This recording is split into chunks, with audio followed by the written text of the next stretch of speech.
Bismillah wassalatu wassalamu ala Rasulillah Muhammad ibn Abdullah wa ala alihi wa sahbihi wa man walah. Saya cintai yang saya muliakan guru kita Al-Habib Ali Zainal Abidin, pemerintah, tokoh masyarakat, wabil khusus hadirin hadirat, bapak-bapak, ibu-ibu, khusus sekalian, umat baginda Nabi besar Muhammad yang selalu dimuliakan oleh Allah Subhanahu wa taala. Saudara-saudara sekalian yang dimuliakan oleh Allah, qala Rasul sallallahu alaihi wasallam, hubbul watan minal iman. Nabi Muhammad sallallahu alaihi wasallam bersabda, cinta tanah air sebagian daripada iman. Betul? Berarti kalau ada orang yang menyia-nyiakan tanah airnya, kalau ada orang yang tidak mencintai tanah airnya, ada orang yang mengaku Indonesia tapi tidak mencintai Indonesianya, berarti bohong, berarti itu orang tidak punya iman kepada Allah Subhanahu wa taala. Saudara-saudara, kita duduk pada malam hari yang mulia ini dalam rangka menyambut 17 Agustus, yaitu kemerdekaan Negara Kesatuan Republik Indonesia. Saudara-saudara, Indonesia merdeka berkat perjuangan para ulama, berkat perjuangan para habaib, berkat perjuangan para kiai, berkat perjuangan para santri, berkat perjuangan para pahlawan. Perjuangan mereka lah yang menjadi sebab, yang menjadi awal bagi terbukanya pintu gerbang kemerdekaan Indonesia.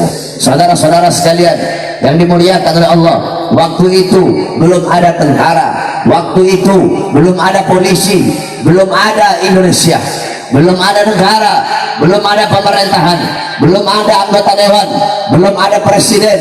Yang ada para ulama, para santri, pondok-pondok pesantren, majelis-majelis taklim, majelis-majelis ilmu, para kiai, para ulama, para santri. Mereka berjuang, mereka bersatu untuk mengusir para penjajah dari tanah Indonesia. Saudara-saudara, ulama dan santri terdahulu, malam mereka pegang pulpen, malam basah diri mereka dengan air mata kerinduan kepada Allah. Itu malam mereka pegang pulpen, malam mereka pegang pena, malam mereka pegang kitab, malam basah dengan air mata kerinduan kepada Allah. Siang mereka tidak pegang kitab, siang mereka tidak pegang pena, siang mereka bukan basah dengan air mata, siang mereka memegang pedang, bersimbah darah, mengorbankan jiwa dan nyawa demi kemerdekaan Republik Indonesia.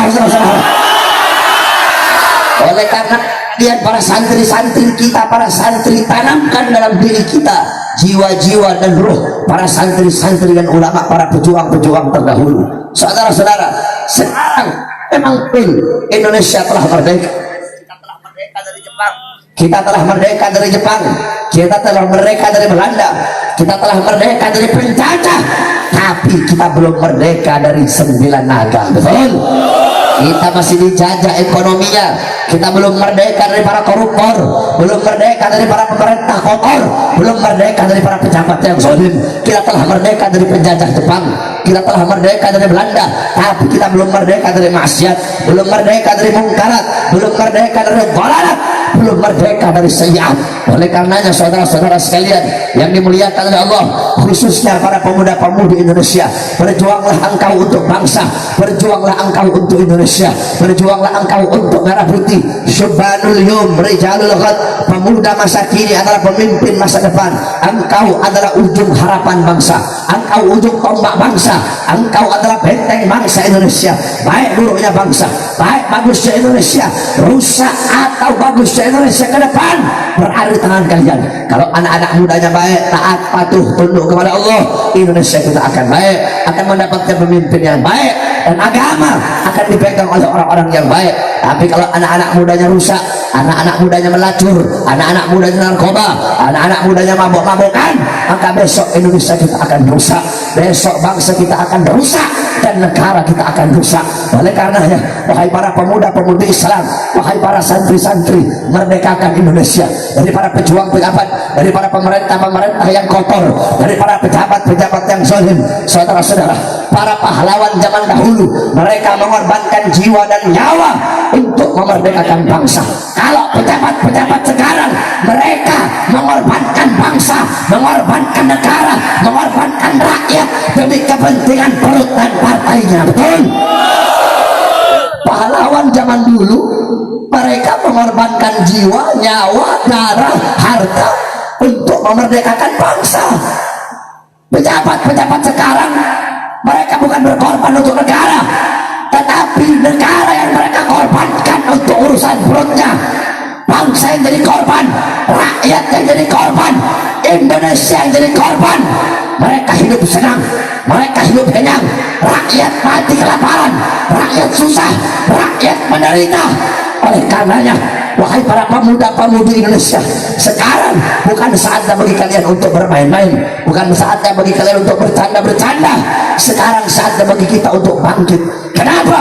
Karena kalian satu-satunya, kita para santri, para pemuda-pemudi Islam yang tidak bisa dijual, tidak bisa dibeli oleh orang-orang Cina, tidak bisa dibeli oleh orang-orang komunis, tidak bisa dibeli, tidak bisa disogok oleh para taipan-taipan. Presiden bisa mereka beli. Bagi orang-orang yang ingin merampok harta rakyat, bagi orang-orang yang ingin merusak Indonesia, presiden bisa dibeli, tentara bisa mereka beli, polisi bisa mereka beli, menteri bisa mereka beli. Tetapi mereka lupa, mereka lalai bahwasanya di tanah Indonesia masih tegak berdiri kami para pemuda-pemudi Islam, kami para santri-santri.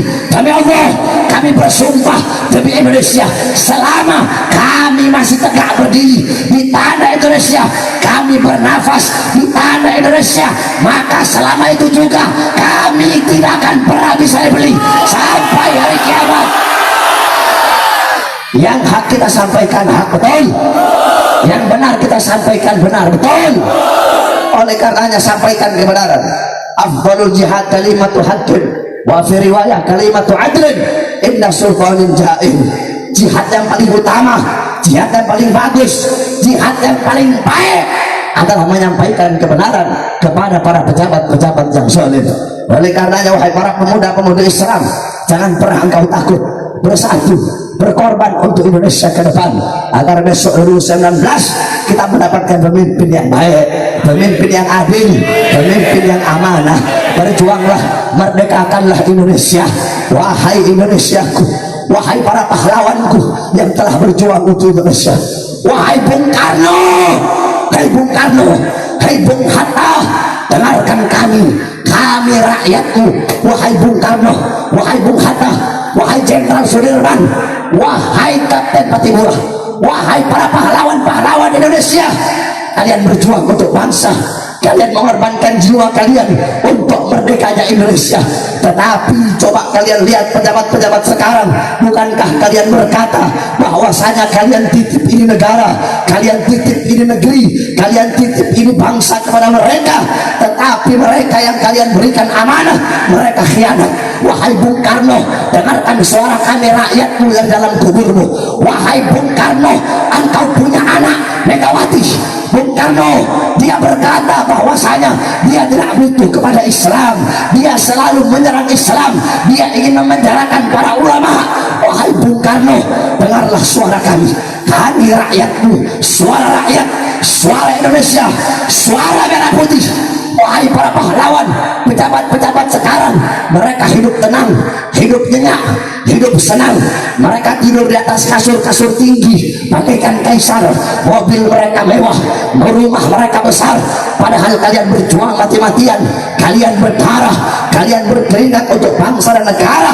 Tetapi coba kalian lihat, mereka orang-orang yang mengaku sebagai penerus kalian, mereka pejabat-pejabat sekarang, mereka biarkan rakyat kelaparan, mereka biarkan rakyat mereka pengangguran, tenaga kerja mereka impor dari asing, utang semakin banyak, mereka jual bangsa, mereka jual rakyat, mereka jual aset-aset negara, mereka jual kekayaan alam Indonesia. Wahai Indonesiaku, wahai merah putihku, demi Allah, bebaskanlah dirimu. Wahai merah putih, bebaskanlah dirimu dari maksiat, dari mungkarat, dari para koruptor, dari para pejabat-pejabat yang zalim. Wahai Garudaku, merdekakanlah dirimu, bebaskan dirimu dari cengkraman sang naga.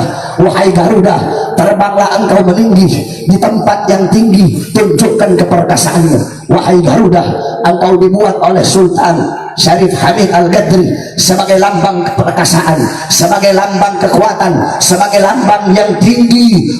Saya Indonesia lambang Garuda yang bikin Sultan Hamid Al-Ghadri sebagai bapak beliau adalah orang soleh, cucunya ulama. Kenapa dibikin lambang Garuda? Sebagai bukti akan ketinggian Indonesia, keperkasaan Indonesia, kekuatan Indonesia.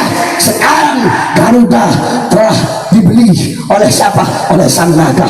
Garuda dicengkram oleh sang naga. Oleh karenanya kita pemuda-pemudi Islam harus kita bebaskan Garuda kita, Indonesia kita, merah putih kita dari para taipan-taipan kotor yang bisa membeli aparat-aparat pemerintah.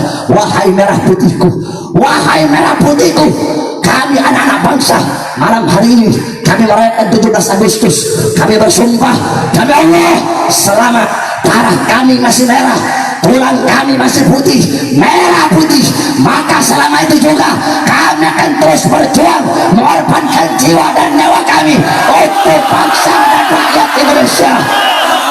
Saya tanya semua pemuda-pemudi Islam yang hadir di sini, siap hancur demi Indonesia? Jawab yang keras, siap hancur demi Indonesia? Siap binasa demi Indonesia? Siap susah asal bangsa senang? Siap susah asal bangsa senang? Siap jatuh miskin asal bangsa kaya? Siap jatuh miskin asal bangsa kaya? Siap mati asal bangsa hidup? Siap berdarah? Siap hancur? Siap berkorban? Allahu Akbar! Allahu Akbar! Indonesia merdeka! Merdeka! Merdeka! Merdeka! Seperti inilah cara mengenang jasa pahlawan.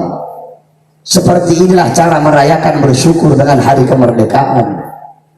Ini banyak orang-orang sekarang mengenang jasa pahlawan gini doang.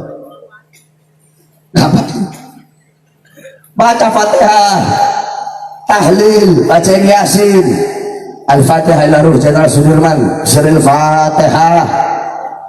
Begitu mengenang jasa pahlawan, bukan gini doang. Oleh karenanya saudara-saudara, ini Indonesia merdeka karena para ulama, betul?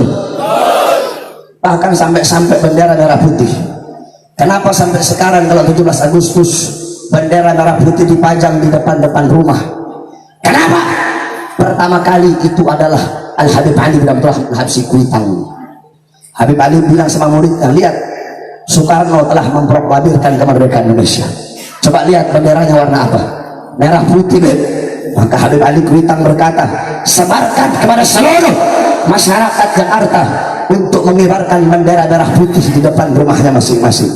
Guru Mansur Tambora, beliau kibarkan bendera merah putih. Beliau ulama sepuh zaman dulu, keberaniannya luar biasa. Waktu Jepang menjajah Indonesia, ketika itu saudara-saudara, banyak dari para ulama ustadz kiai yang disuruh nyembah matahari. Semuanya nurut, kalau enggak bakal dibunuh. Tetapi ada 2 ulama disuruh nyembah matahari, tetap gak mau nyembah. Sampai-sampai 2 ulama ini ditaruh pedang samurai Jepang yang tajam di sini. Tetap mereka gak mau menyembah matahari. Siapa 2 orang itu? Habib Salim bin Ahmad bin Jindan dan Guru Mansur Tambora. Sampai-sampai dalam riwayat manaqibnya Habib Salim, ininya kegores karena ditaruh samurai di sini. Ayo sembah matahari. Tetap mereka tidak mau menyembah matahari. Habib Ali Kuitang memerintahkan agar semua orang rakyat Jakarta khususnya dan umum untuk mengibarkan bendera merah putih.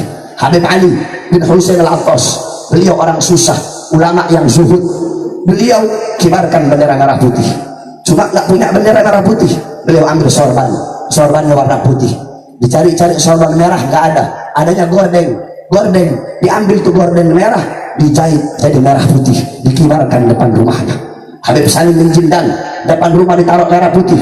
Datang orang tanya, Habib, ngapain kok taruh bendera merah putih? Udah, kamu jangan banyak tanya, ikut pakai taruh bikin bendera merah putih depan rumah kamu. Begitu besar perjuangan mereka, begitu luar biasa pengorbanan mereka untuk bangsa dan rakyat Indonesia. Indonesia merdeka sebab mereka, sebab para ulama, sebab para santri.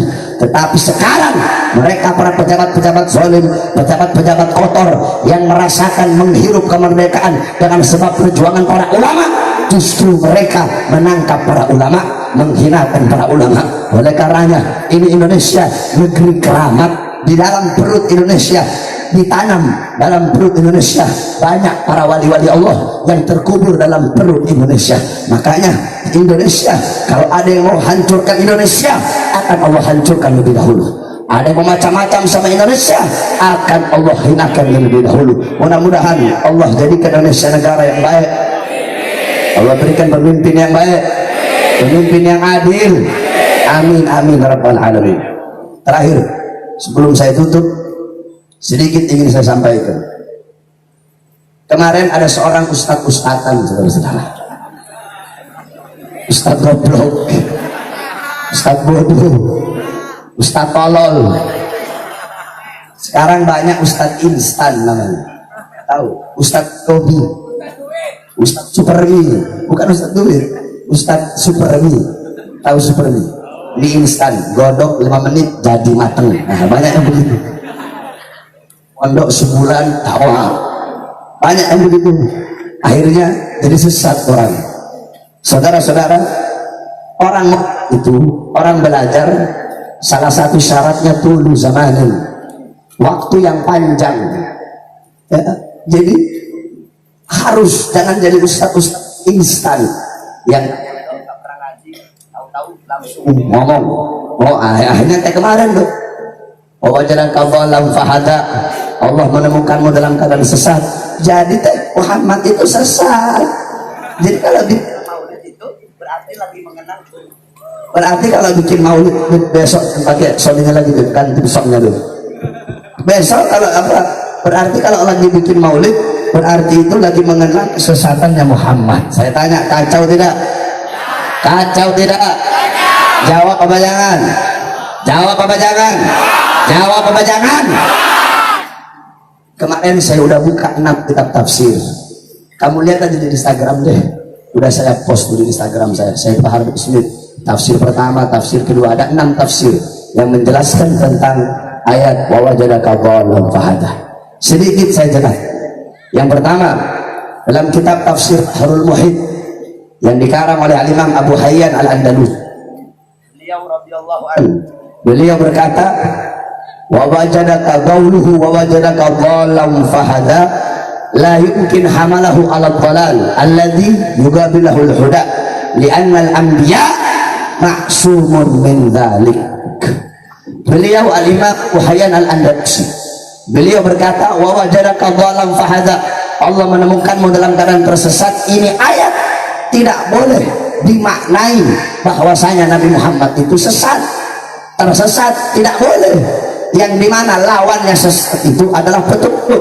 Li'annal anbiya, karena para nabi itu ma'sumun min dzalik, mereka orang-orang yang suci, orang-orang yang bersih daripada kesesatan. Wa wajadaka ay, kata beliau, wa wajadaka, dan Allah menemukanmu ay, maksudnya apa?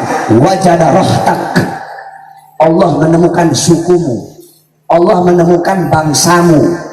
Bolan, maksudnya bolan ay fahadahu bika, mereka yang tersesat itu sukumu, bangsamu yang tersesat.